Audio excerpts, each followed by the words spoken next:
salve. So in my continued efforts to learn Italian through pure immersion, lazy immersion, just by watching all of the movies and TV shows, I stumbled across this absolutely charming little film. Please do watch it, but I am also about to spoil the whole thing, so make your choice. Anyway, it is called The Map of Tiny Perfect Things. I loved it. I was enchanted just by the concept, and it was fun. It was cute. It was philosophically interesting. Everything that is required in a movie. Anyway, the basic concept being these two kids are stuck in a time loop where the same day just repeats over and over and over. And instead of panicking about it, they basically just go with it, and like that's their life now, and which I thought was so charming. But anyway, I suppose that one of the main conceit of the movie is this concept of a time loop. So applying my tremendous and daily growing symbolic lenses analysis, symbolic mind to this, it's kind of like being stuck in cyclical time, not in a good sense, like in a bad sense, cyclical time, like a static Ecclesiastes type cyclical time, in a very literal, very concrete sense. And the good and fun part of this idea is they're being able to gain mastery over every little part of the day, know, when the toast is going to come out of the toaster, what to say to people before they say it, etc. And then being able to appreciate also and see all of the, as the title says, the tiny perfect things that usually pass us by just in the stream of moments of time. And this was the main thing that struck me when I was just first watching the movie, and what I was thinking about, like, what would I do, if the same day repeated over and over again? I think that it would give you a little bit of God's perspective on reality, and obviously in the knowing the future, and kind of being calm and unworried over what's going to happen, and kind of because there's no real meaningful consequences. And also, though, as you walk past the same people every day doing the same things and the same beautiful little details, I think that eventually everything would begin to take on a certain resonance and a certain solidity, and that all of the mundane, I'm going to say the word details in this a lot, all of the mundane details and moments would feel more real and more solid, because instead of just passing out of my consciousness, I keep reliving them, and I know that I can come back tomorrow and it'll be the same thing again. Also, if the same day repeats over and over, you no longer have your agendas, your plans, your things you have to get done.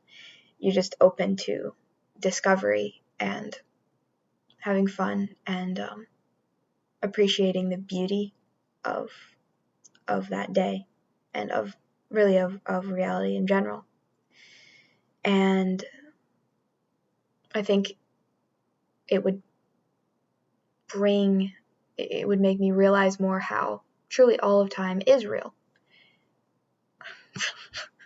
Time is real, people. How truly things will just go away. Like, it's that we're, moving through time. And so the past moment, it may be passed out of my consciousness, but it's still present to God, and it still is present. Or as CJ the X said in his analysis of the story that inspired Arrival, which I'm going to talk about later because it's reminded me of it. It has happened. It is happening now. It will happen again. Time is an illusion and nothing's real. Whatever he said. Anyway, yes. And then kind of in our memories, we're obviously able to relive things. So really just, just mess with the way that you would perceive time, obviously.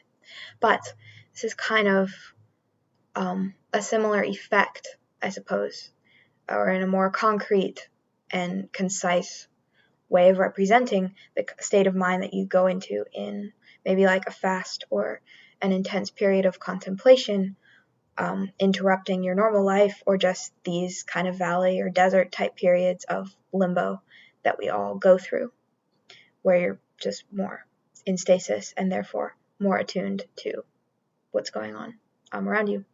And in fact, that is kind of the concept in the end of this loop or singularity, that once Margaret has found all of the perfect moments in that day and has essentially learned everything that she needed to learn from that rest period and captured all of everything she was meant to see, then she can escape, and like the loop ends.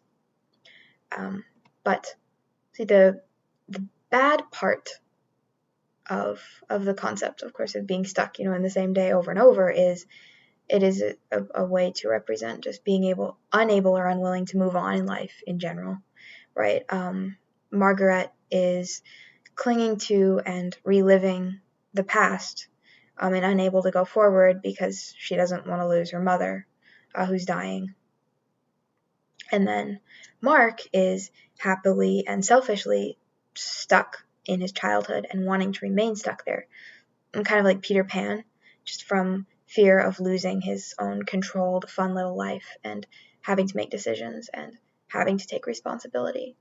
So literally they're living the past, right? Stuck in a loop, reliving the same things.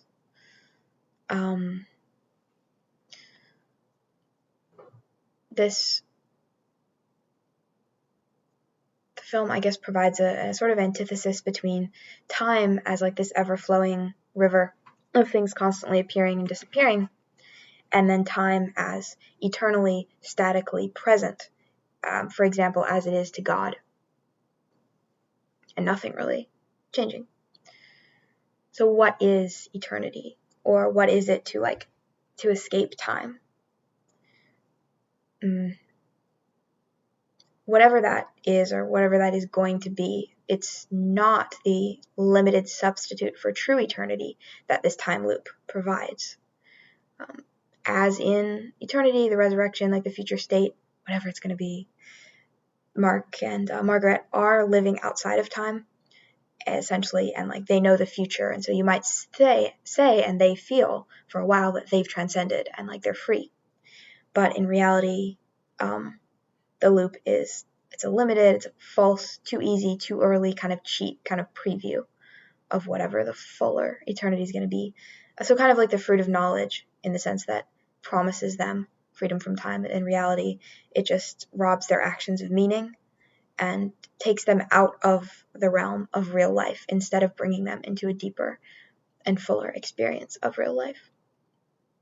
And because another theme is dreaming versus waking, and like what it means to really live.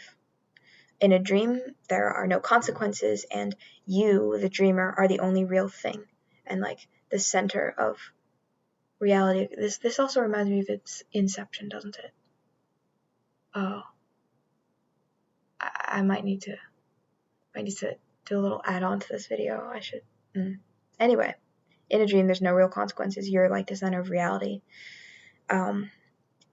So kind of Ecclesiastes-ish, where he's just like, everything's a cycle, it's pointless, why do anything? And also reminds me of CJ the X's analysis of Rick and Morty, which I will also link. Always fascinating, his videos. I could just watch them for the entire hour and a half that it goes on as he rambles on about something that I've never heard of before and have had initially absolutely no interest in. Anyway, Rick having kind of transcended also consequences and time by realizing that there's alternate dimensions and just being able to switch dimensions, and therefore he's out of it and he can just do whatever he wants and have fun in a similar way to somebody like Mark just having fun with his single day. And anyway, initially they kind of look down with scorn at everybody else, thinking that everyone else is living in a zombie-like dream while they are awake and free and alive to the fact that, this is just a pointless cycle and we can do whatever we want. But eventually they decide that they are the ones sleeping, while the other people who are earnestly engaging with life and with their relationships, despite the risks and despite the uncertainty, those are the people who are truly awake And so, again, they surrender to the vicissitudes of time. And presumably, if this is in the real world, eventually they will transcend time and come to true freedom the long, hard way.